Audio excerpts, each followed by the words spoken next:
There are things about my grandmother's old steamer trunk that nobody in our family ever wanted to look at twice. It sat in the corner of her parlor for 61 years, gathering dust, holding nothing more than old quilts as far as anyone bothered to check.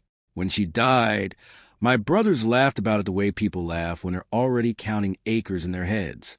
"Let Hannah have the trunk," my brother Caleb said at the kitchen table the morning of the will reading. She always did love junk. They split the 420 acres of Mercer family farmland between the three of them that afternoon. The river bottom, the back pasture, the timber stand my grandfather had walked every Sunday of his life.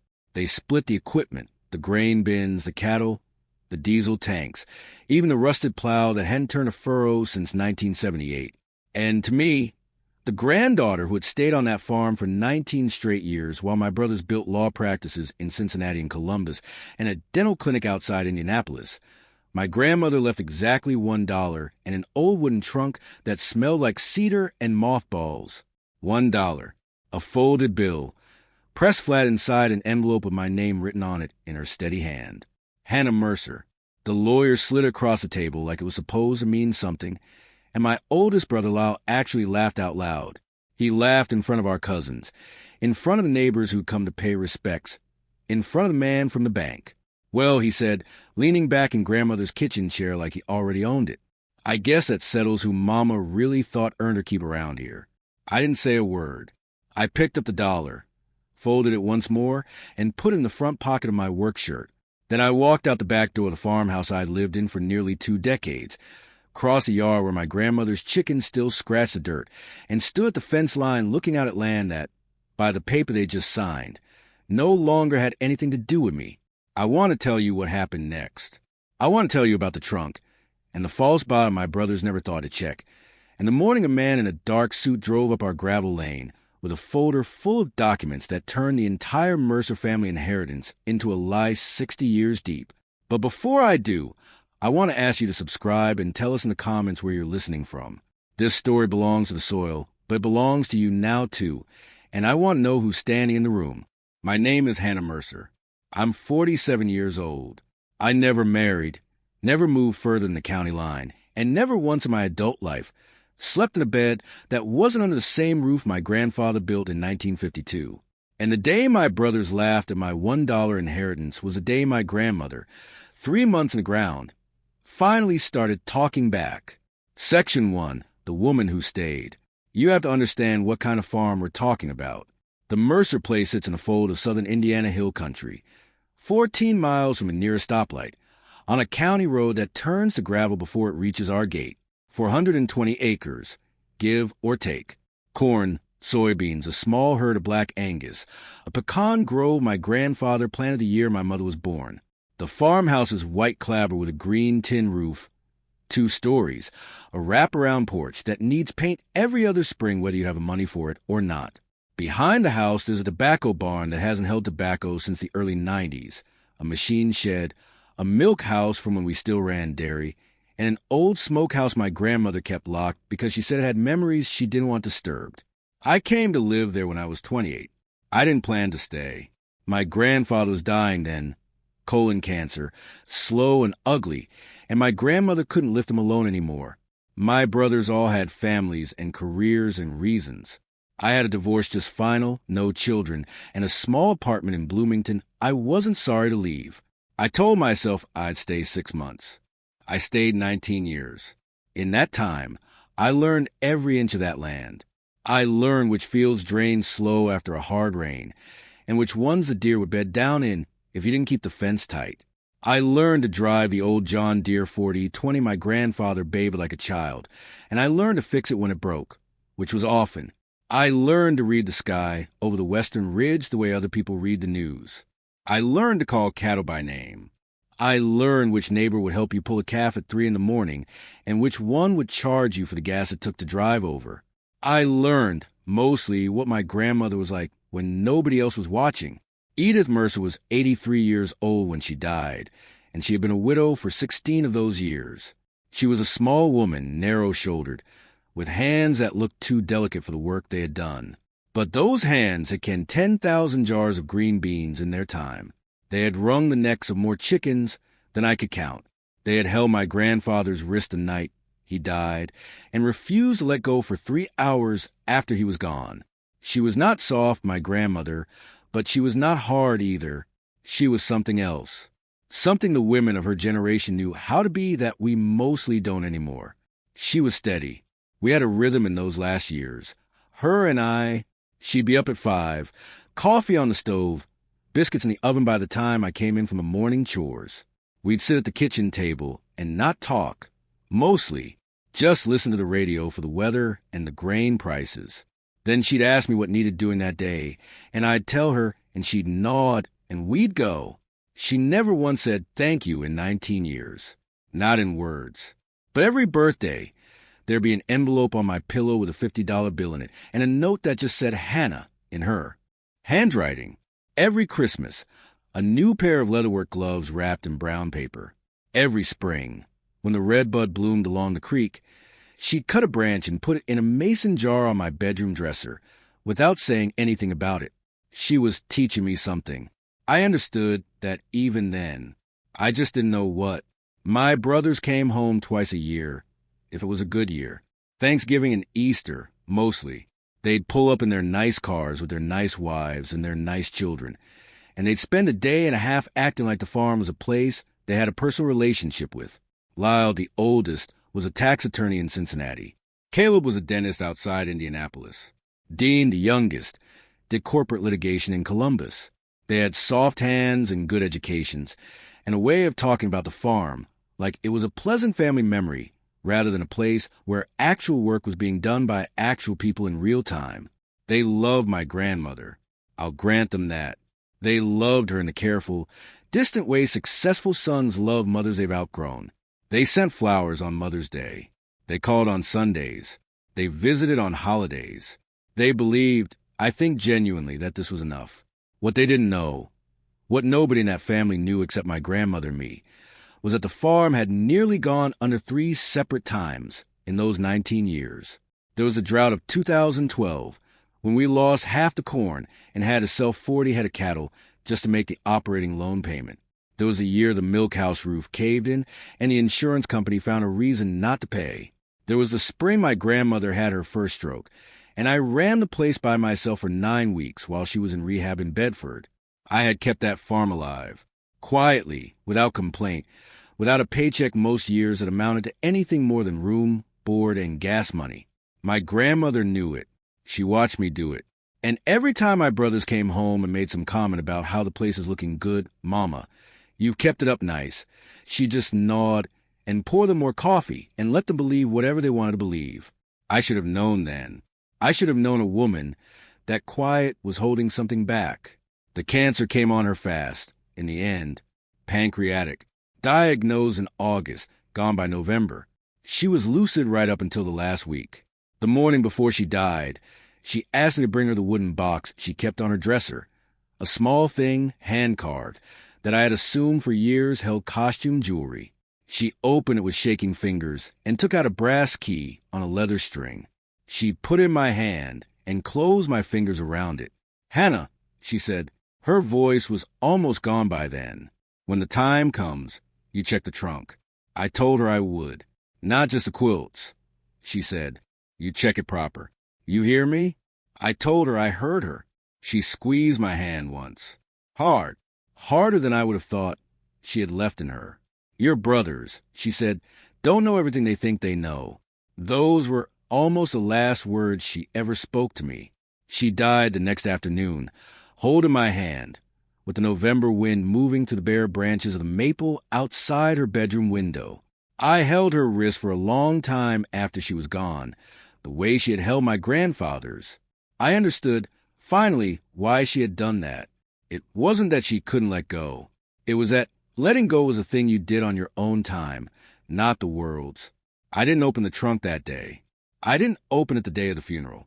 I didn't open it the day my brothers descended on the farmhouse like a flock of well-dressed crows, going to the closets and the kitchen drawers and the desk and parlor, deciding what was worth taking and what could be donated to the church rummage sale.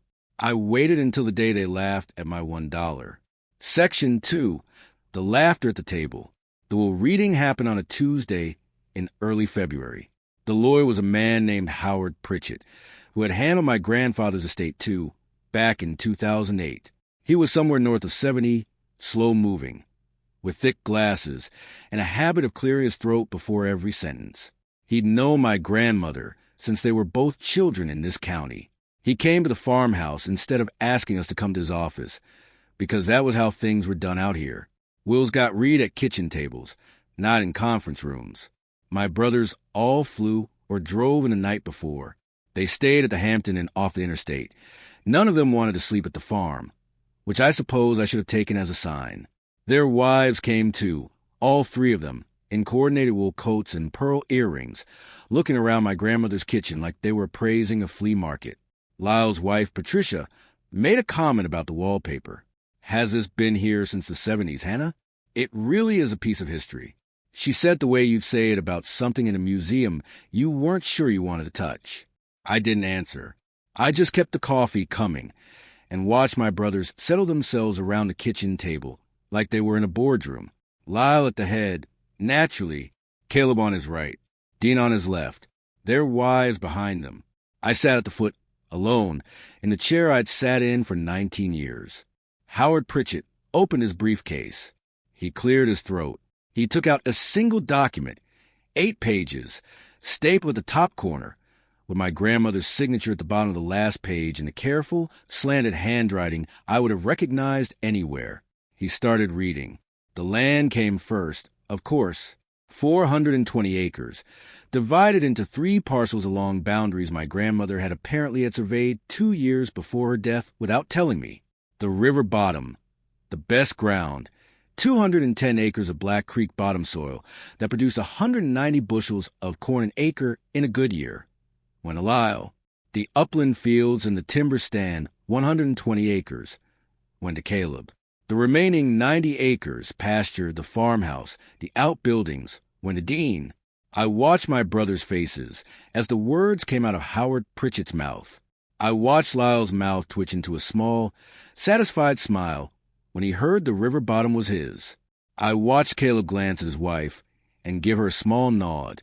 I watched Dean, the youngest, the one I'd actually thought might say something, keep his eyes on the table and his hands folded in his lap. The equipment was next. The 40-20, the combine, the grain truck, the bush hog, the disc, the planter, every wrench in the machine shed, split 3 ways by appraised value. The cattle divided. The grain bins divided. The mineral rights to whatever might someday come out of ground beneath the upland fields. Caleb. The water rights along the creek. Lyle. Howard Pritchett kept reading. The room got quieter and quieter. The wives stopped pretending not to be listening. Caleb's wife, Rebecca, had a small notebook out and was writing things down. And then Howard Pritchett got to the last page. He cleared his throat. He looked at me over the top of his glasses. He hesitated for just a moment, and I think now, looking back, that he knew what was coming and was sorry for it. To my granddaughter, Hannah Marie Mercer, he read, "Asterisk, who has lived with me and worked this farm faithfully these many years. I leave the sum of $1. Asterisk." He paused. Lyle beside him made a small sound. Not quite a laugh. Almost a laugh. And the cedar steamer trunk located in the parlor of the farmhouse, with its contents. Silence. Howard Pritchett kept reading. There was a clause about how the trunk and its contents were to be removed from the farmhouse within 30 days. There was a standard residuary clause. There was a provision about funeral expenses already paid. There was the date and the signature and the witness lines. He set the document down on the table. That, he said, is the will of Edith Mercer in its entirety. Nobody spoke for what felt like a long time.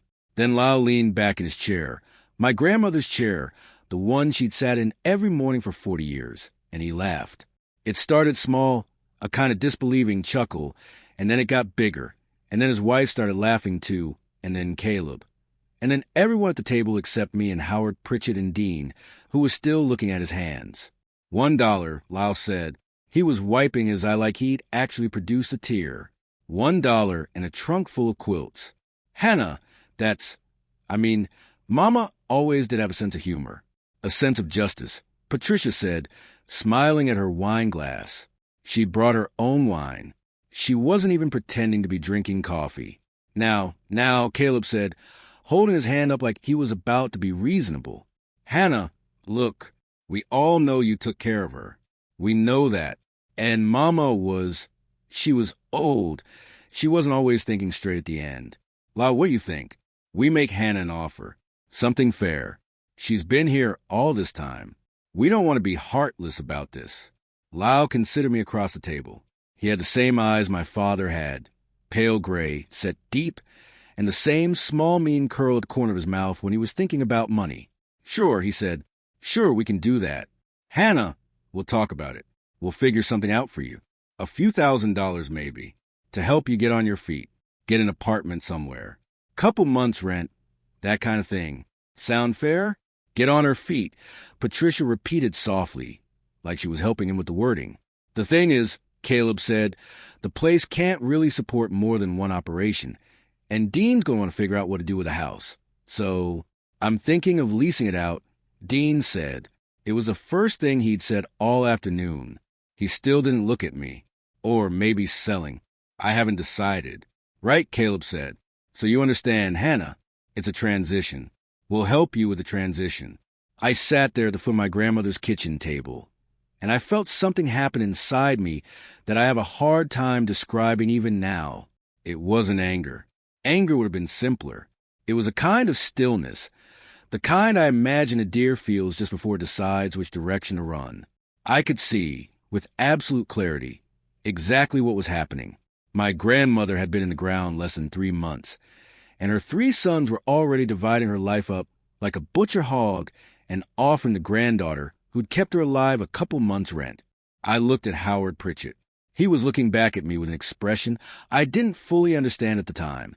It was sympathy, but it was also something else, something almost like waiting. I reached across the table. I picked up the envelope with my $1 in it. I opened it, took out the bill, folded it once, and slipped it into the pocket of my work shirt. Thank you, I said to Howard Pritchett. Thank you for coming all the way out. I stood up from the table. Hannah, Caleb said, honey, sit down. We need to talk through some things. The transition. I'll be in touch about the trunk, I said. I walked out the back door. I didn't slam it. I closed it carefully, the way my grandmother had taught me to close doors, because banging them shook the whole farmhouse and rattled the dishes in the cupboard. I crossed the yard. I stood at the fence line where the pasture met the river-bottom corn ground, and I looked out at 420 acres that had just stopped being mine. The wind was coming off the western ridge.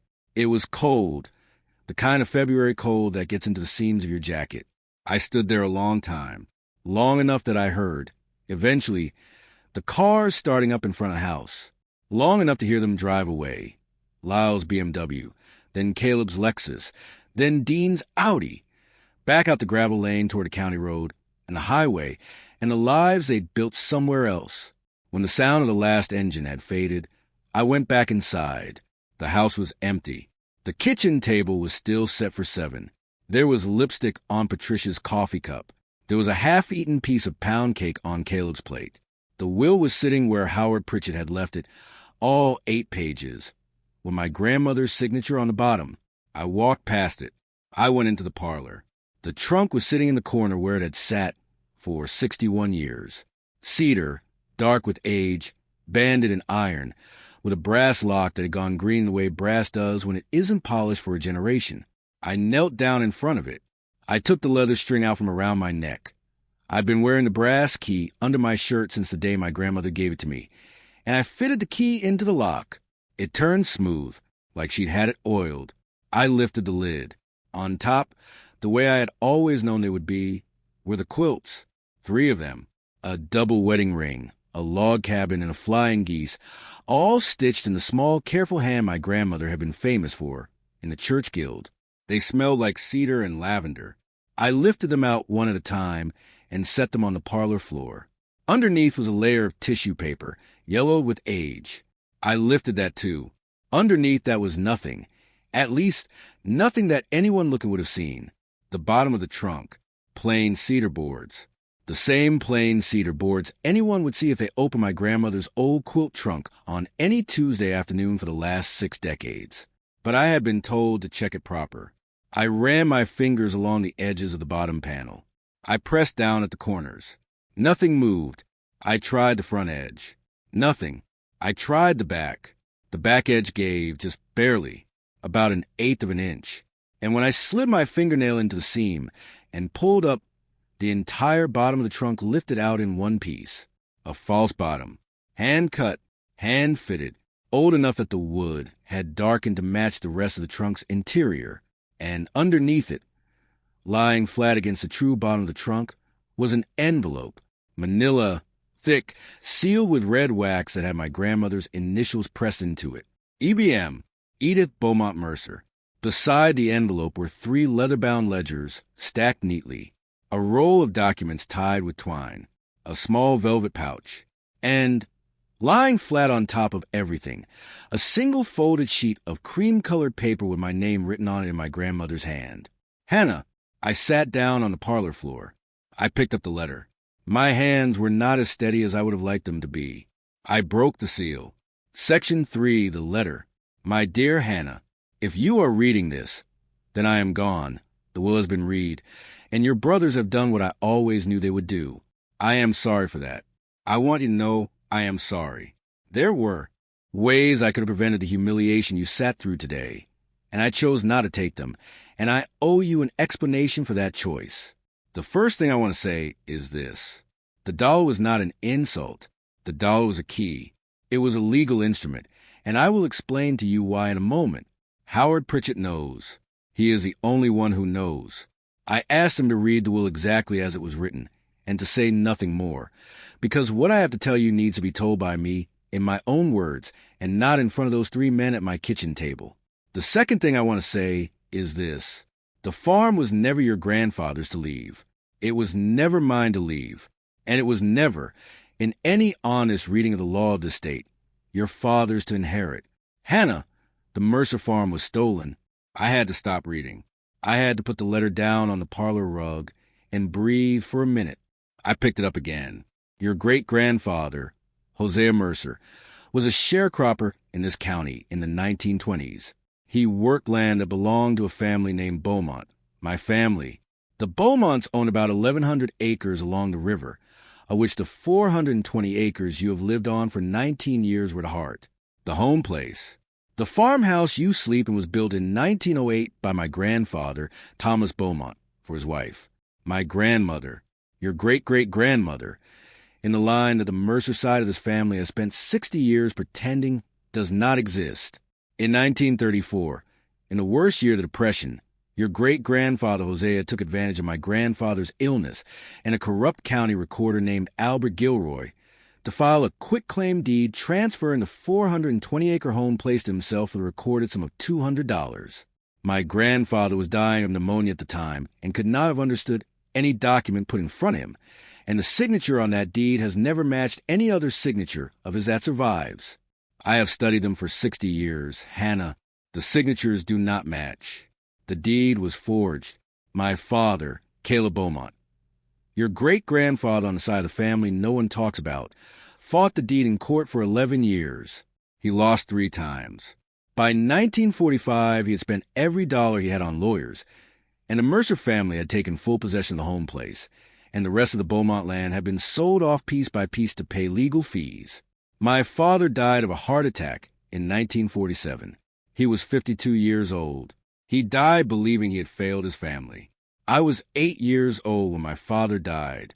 I was the youngest of 4 children and the only girl. By the time I was 12, all 3 of my brothers had left this county and never come back. 2 of them died in Korea. The third drank himself to death in Louisville in 1962. My mother and I lived in a rented house in town. She cleaned other people's homes for a living. I worked at the dime store from the time I was 15. In 1956, when I was 17 years old, I met your grandfather, Wendell Mercer, at a county fair. He was 21. He was the grandson of the man who had stolen my family's farm. He did not know that. His father had not told him.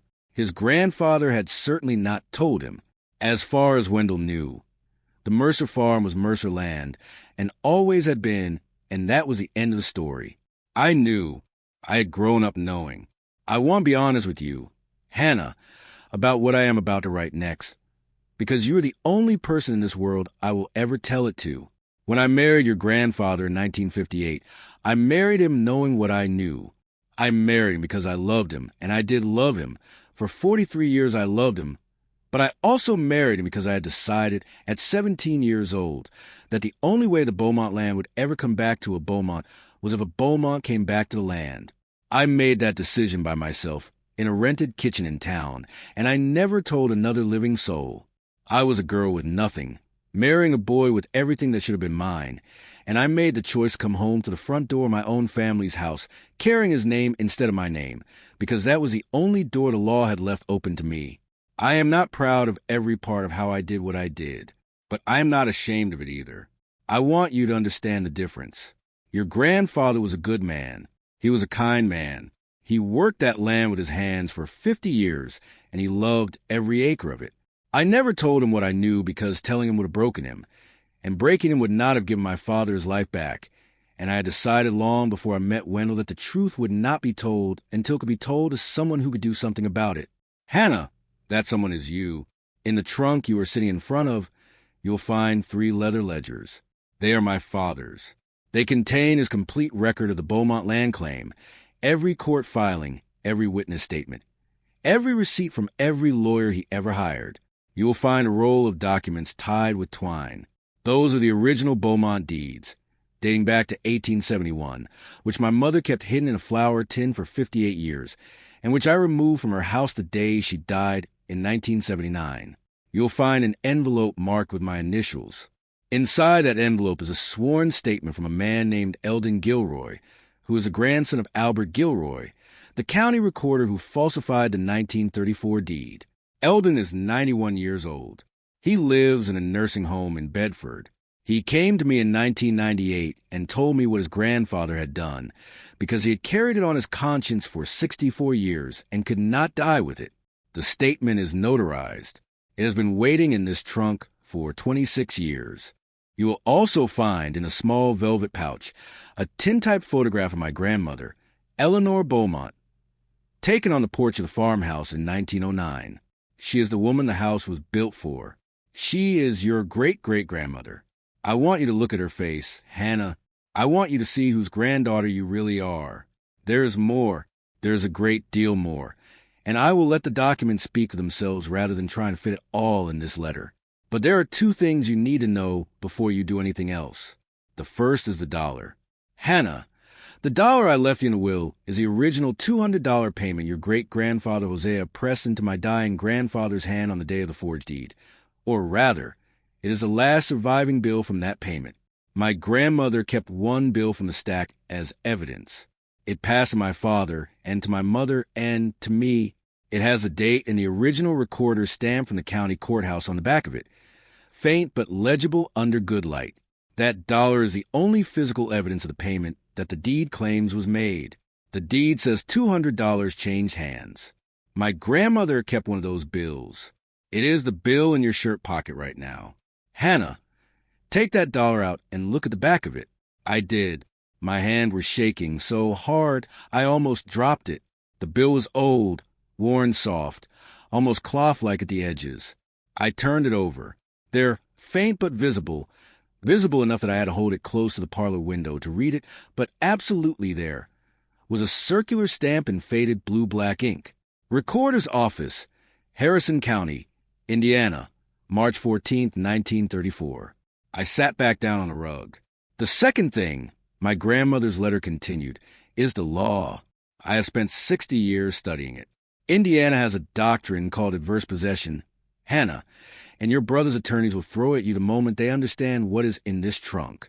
They will say the Mercer family possessed the land openly and continuously for 91 years, and that the title is therefore unassailable regardless of how the original deed was obtained. They will be wrong, and they will be wrong for a very specific reason. Adverse possession in this state requires that the possession be without the consent of the true owner. In 1972, when I was 34 years old, I drove to Bedford and sat down in the kitchen with my mother, who lived another 7 years after that, and I asked her to sign a document I had drawn up.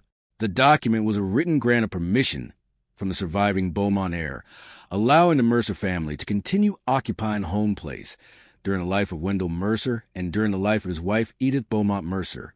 My mother signed it. I had it notarized. I filed it nowhere because filing would have started a fight I was not yet ready to win, but I kept it. Permission, Hannah. The Mercer occupation of this land has been permitted by the Beaumont heir continuously since 1972. Permitted possession is not adverse possession.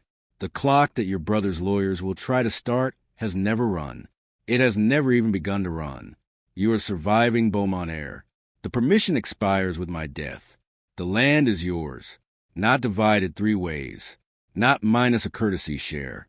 Yours, all 420 acres of it, plus a legal claim to the additional 680 acres of original Beaumont land that was sold off between 1945 and 1958, the records of which are in the second ledger. Your brothers do not know any of this. Your grandfather did not know any of this. Howard Pritchett does not know any of this. He knows about the dollar, because I need him to handle the will properly, but he does not know what is under the false bottom of the trunk. Nobody knows but me and now you. I am sorry I could not tell you while I was alive. I wanted to. There were nights I almost did. But I had to be sure of you first, Hannah. I had to know that you were the kind of woman who would do this right. I watched you for 19 years. I watched you in drought and in flood, and in the year of my stroke, and in the week your grandfather died. I know who you are. I know what you will do with this. Be careful with your brothers. Be kind to them if you can. Be just to them in any case. The land is yours, but the family is theirs too, and there is a way to do this that breaks the lie without breaking the people. You will figure out how. I trust you to figure out how. I love you, Hannah. I have loved you since you were 8 years old, and you came to this farm for a summer, and stood in the cornfield, and asked me what each row of stalks was thinking. I knew then. I have known for 39 years. You were the one. The trunk is yours. The land is yours. The truth is yours. Do with it what your great-grandfather, Caleb Beaumont, could not. Your loving grandmother, Edith. I read the letter 3 times. The first time I cried. The second time I read it slowly, with my finger under each line. The third time I read it out loud, sitting alone on the parlor rug of a house that, if my grandmother was right, and I already knew in my bones that she was, had not, in any honest sense, been a Mercer house for a single day in any of our lifetimes. When I was done, I folded the letter back up. I put it in the inside pocket of my work shirt, next to the dollar bill with the recorder's stamp on it. Then I started going through the rest of the trunk. Section 4, what the trunk contained.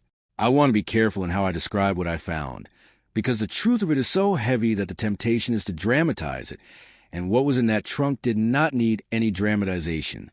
It had been waiting 91 years. It spoke for itself. The first ledger was small, leather-bound, with the words Beaumont Land Claim, Volume 1, 1935 to 1939 embossed on front in faded gold. Inside, in a careful copperplate hand I came to recognize as my great-grandfather Caleb Beaumont's, was a complete contemporaneous record of the first 4 years of the legal fight to recover the home place. Every meeting with every lawyer, every dollar spent, every court date, every witness interviewed, every letter sent and received.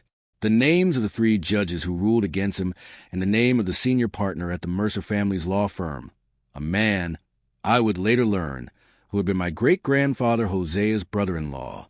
The second ledger covered 1940 through 1946. It was thicker. The handwriting got worse as the years went on, the letters less careful, the entries shorter. The last entry was dated August 11, 1946, 6 months before my great-grandfather's death.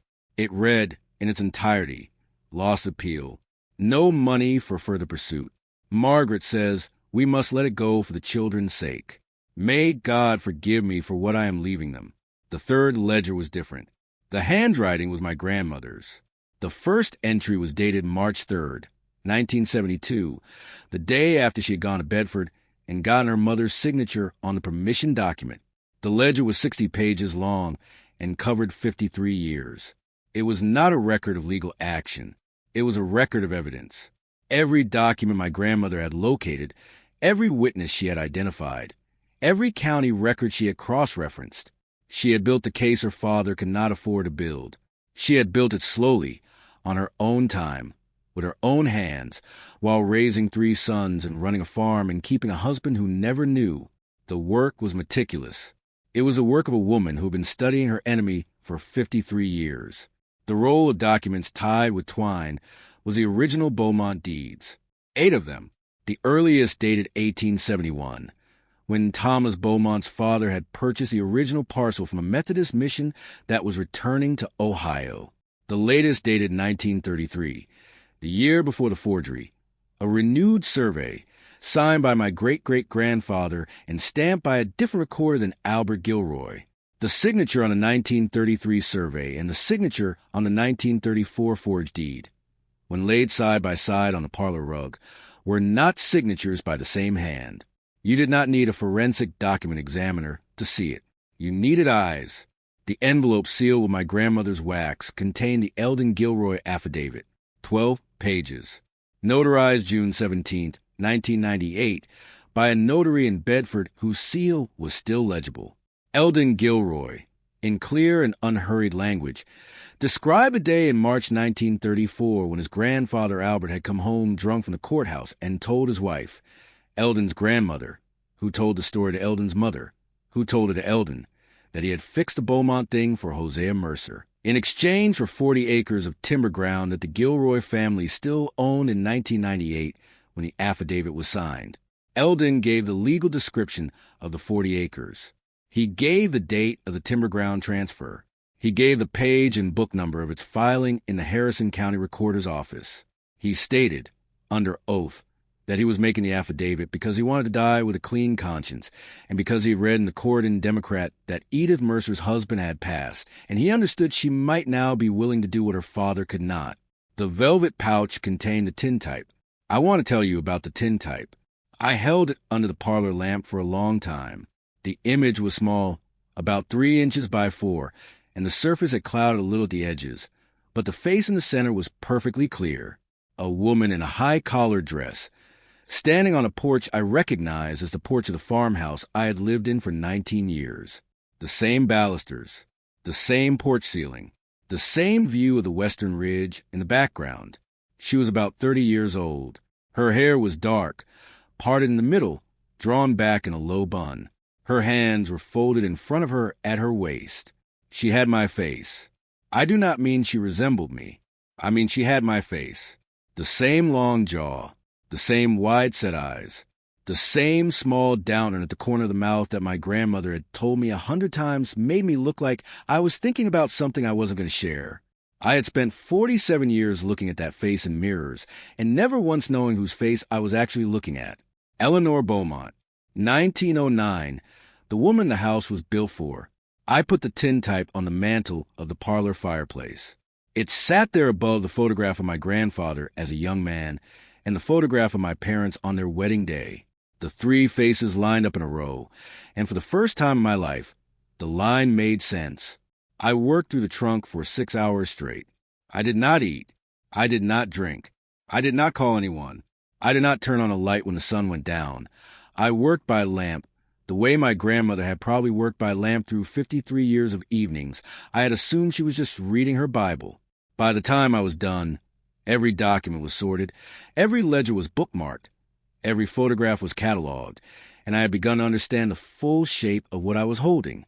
It was, in the simplest legal terms, an airtight case. It was also, in less simple terms, the inheritance my grandmother had spent her entire adult life assembling. She had built it the way other women built quilts, one careful stitch at a time, over decades. In the quiet hours nobody noticed. She had built it for me, and she had hidden it under 3 quilts in the cedar trunk, because she had not wanted it found by anyone whose first instinct would be to weigh it against money. If this story is moving you, hit the like button and turn on the bell so you never miss another story like this one. I made one phone call that night. I made it at almost 10 in the evening, which is too late to call most people in this county, but not too late to call Howard Pritchett, who had told me at the funeral that he never went to bed before midnight and never slept past 5. He answered on the 3rd ring. "Hannah," he said, "I was hoping I'd hear from you." "Howard," I said. I need a meeting. Tomorrow morning. Your office. And I need you to bring whatever you have on the original 1934 deed transfer of this farm from Thomas Beaumont to Hosea Mercer. He was quiet for a moment. Hannah, he said, where did you hear that name? Thomas Beaumont was my great-great-grandfather, I said, on my grandmother's side, the side nobody talked about. A long silence. Edith told you, he said. It was not a question. She left me a letter, I said, and about 40 pounds of supporting documentation. Howard Pritchett let out a breath I could hear over the phone. I always wondered, he said. I always wondered if she would. Section 5. The lawyer who had waited. Howard Pritchett's office was on the second floor of a brick building on the courthouse square in Corydon. It had been there since 1953. First his father's practice, then his, and it smelled of pipe tobacco and old carpet and the particular dryness that small-town law offices acquire over decades of file cabinets accumulating along the walls. I climbed the stairs at 8:30 the next morning carrying a cardboard box. Inside the box were the 3 ledgers, the rolled deeds, the envelope of the affidavit, the tintype, and my grandmother's letter. I had left the dollar bill in the breast pocket of my coat. Howard met me at the top of the stairs. He looked tired. He looked like a man who had not slept much. Come in, he said. Come in and put that down on the table and tell me everything. I told him everything.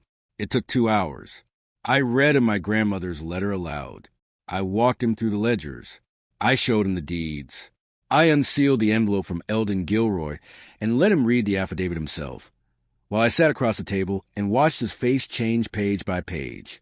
He took out his handkerchief twice. The second time, he wiped his eyes and did not pretend he wasn't. When I was done, he sat back in his chair. He took off his glasses. He polished them on his tie. He put them back on. He looked at me across the table. Hannah, he said, I am going to tell you 3 things, and I am going to tell them to you in the order in which they matter. The first is that I have known your grandmother for 68 years. We were in the same first-grade class at Pleasant Valley Elementary. I knew her father. I went to her father's funeral. I have suspected, off and on for 40 years, that she was carrying something to do with the original transfer of the Mercer farm. I never asked her. She never told me. That was the deal between us, and we both honored it. The second thing is that the case in this box is one of the strongest fraudulent conveyance and quiet title cases I have ever seen in 51 years of practicing law in this county. The forged signature alone would have been enough in most jurisdictions. The Gilroy affidavit alone would have been enough. Your grandmother's permission grant, that is the masterpiece. With that document, the adverse possession defense your brother's lawyers would have raised collapses before they can finish the sentence. Your grandmother knew exactly what she was doing. She built this case the way an engineer builds a bridge. The third thing, and Hannah, this is the one I want you to hear most carefully, is that you do not have to file it. I looked at him. I want you to understand what I mean by that. Howard said, you hold, in this box, the legal capacity to take everything from your 3 brothers, not just the 420 acres. The ledgers contain documentation of the additional 680 acres of Beaumont land sold between 1945 and 1958, several parcels of which are currently held by people who have nothing to do with your family, but several parcels of which are held by Mercer descendants, including land that your brother Caleb's wife inherited from her father. If you wanted to, you could pull the foundation out from under 3 families. He paused. Your grandmother didn't ask you to do that, he said. No, I said. She didn't. She asked you to do it right. Yes.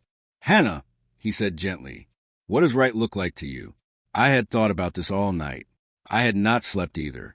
I had sat at the kitchen table from midnight to 5 in the morning, drinking my grandmother's coffee from her percolator, and I had thought about it.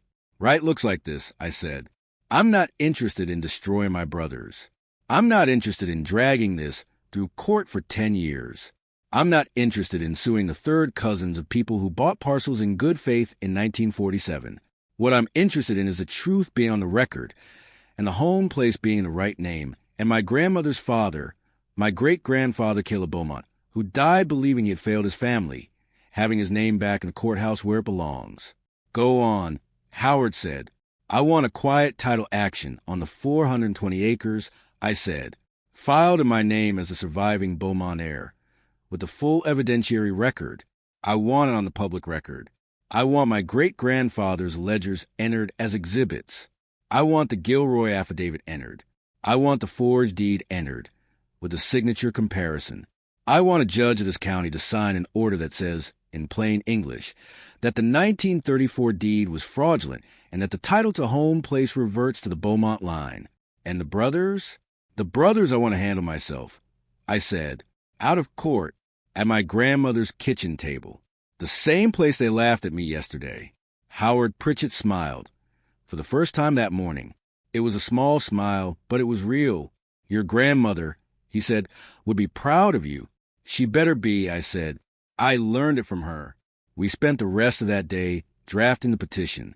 Howard had a paralegal, a young woman named Jenna, who had been with him for 6 years and who, by the time we were done, had cried twice and laughed once and asked me if she could photocopy the tintype for her own records, which I let her do. We had the petition ready for filing by 4 in the afternoon. We had a stack of certified copies of every document in the box.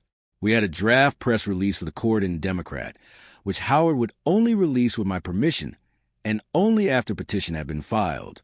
We had a list of witnesses, including Eldon Gilroy in Bedford, who Howard would interview personally that weekend to verify the affidavit was still valid. We filed the petition the following Monday morning. The clerk who took the filing was a woman in her 50s named Dolores May, who had known my grandmother from the church guild. She read the cover sheet and the case caption.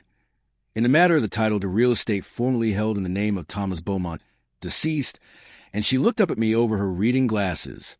Hannah Mercer, she said, are you doing what I think you're doing? I'm doing what my grandmother told me to do, I said. Dolores May took the filing. She stamped it. She handed me the receipt. Then, very quietly, she said, about time, sugar. The petition was assigned to Judge Ruth Eldridge, who was 62 years old and had been on the Harrison County bench for 14 years. She set a hearing date for the 3rd week of March. 6 weeks. I drove home to the farm. I did the chores. I fed the cattle. I checked the calves in the back pasture. I closed up the chicken house at sunset. And then I went into the parlor, and I sat down at my grandmother's writing desk, and I wrote 3 letters by hand. 1 to Lyle, 1 to Caleb, 1 to Dean. The letters were identical. Each one said, in essence, I have come into possession of certain documents from our grandmother's estate, which I believe you should see before any of you take any action regarding the Mercer farm. I am inviting you to a meeting at the farmhouse on Saturday, February 22nd, at 10 a.m. Howard Pritchett will be present. Please come alone, no spouses. This is family business. I signed each letter, Hannah. I mailed them on Tuesday. I gave them 10 days to think about it. Saturday the 22nd came on cold and gray. By 9:30 in the morning, all 3 cars were in the driveway. Lyle's BMW, Caleb's Lexus, Dean's Audi. They had come, I noticed, in separate cars. They had not coordinated. They had not been speaking to each other. That was useful information. Section 6, the table. I sat them at the same kitchen table where, 3 weeks earlier, they had laughed at my $1 inheritance. I sat in the same chair my grandmother had always sat in, at the head of the table, which was a chair Lyle had been so quick to claim during the will reading. He noticed when he came in. He stopped in the doorway and looked at the chair, and looked at me, and then walked to foot of the table without saying anything and sat down there. Caleb and Dean took the long sides. Howard Pritchett sat in the chair against the wall, with a cardboard box at his feet. I had made coffee. I had made it strong, the way my grandmother made it, and I had set out 4 mugs, not the company mugs Patricia had used, but the everyday mugs, the chipped ones with the feed store logos on them.